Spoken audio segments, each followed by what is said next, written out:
Halo pemirsa VOA Career Day, kembali lagi ke studio VOA di Washington DC dan masih bersama saya Rifka Gemlangsari dan juga Ian Umar. Dan seperti yang tadi dijanjikan ya, kita akan melihat cerita tentang pasangan yang kini tinggal di Oakland, California, dan mereka ini adalah pemilik dari toko furniture yaitu Desa Arts. Nah, Desa Arts ini dibuka karena kecintaan mereka terhadap seni Indonesia dan akhirnya mereka membuka bisnis di bidang furniture tersebut. Langsung saja kita melihat ceritanya, ini dia.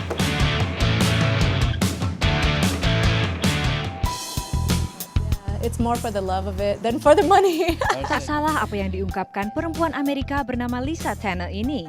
Kecintaannya pada seni dan budaya Indonesia, khususnya Bali, menjadi modal utama Lisa mendirikan Desa Art di Oakland, California. Bersama suaminya, Imade Moja, seorang seniman lukis asal Bali, Lisa telah berencana membuka sebuah galeri seni yang bukan sekedar menjual barang-barang seni dari Indonesia.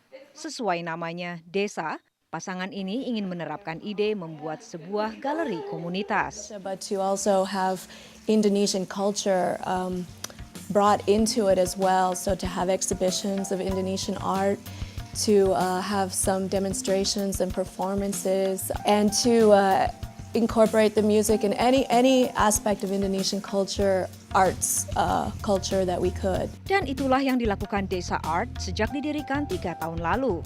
Selain menjual berbagai produk seni dari pelosok Indonesia dan Asia Tenggara. Tanggapan dari masyarakat sekitar pun dirasakan keduanya cukup positif. Di kawasan San Francisco, Oakland boleh dibilang merupakan pusat komunitas pecinta seni Indonesia, khususnya Bali. Ini karena banyaknya pasangan kawin campur yang menetap di Oakland. Lisa dan Moja bahkan membantu anggota komunitas yang ingin melakukan perjalanan ke Indonesia untuk belajar seni langsung di tempat asalnya. Biasanya kan kalau orang Indonesia interesting sama culture orang Amerika, orang Barat. Sedangkan orang Barat interesting dengan culture yang ada di Asia atau di Indonesia. Tapi seperti yang diungkapkan Lisa, mencari keuntungan finansial bukanlah tujuan utamanya mendirikan Desa Art, terlebih dalam kondisi ekonomi Amerika yang tengah terpuruk saat ini. It's hard now for business like this to really prosper because retail in general is hard hit right now in the economy, and then we kind of operate like a non-profit anyway because we do a lot of events and things which we don't really profit from, but we just like to do it. Dan dengan modal kecintaan yang sama, Lisa dan Moja bercita-cita kelak membuat Desa Art lainnya di berbagai kota di Amerika. Dari Oakland, California, VOA Indonesia.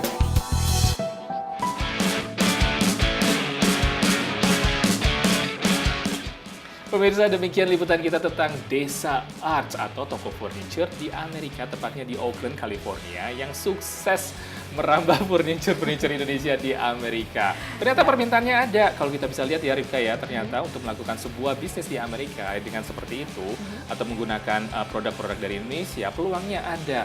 Tapi memang untuk menjalankan sebuah bisnis di Amerika tidak segampang orang yang kira. Tapi di mana-mana juga memang ada sesuatu yang harus diperhatikan, yaitu legal aspeknya harus dipenuhi semuanya. Legal aspek itu penting. Terus yang kedua, baru seperti biasa untuk membuka sebuah bisnis, manajemen nih istilahnya. Jadi kita harus melakukan pertama yaitu riset ataupun juga penelitian atau tentang pasarnya di Amerika. Ada atau enggak permintaannya, ada atau enggak peluangnya, ada atau tidak.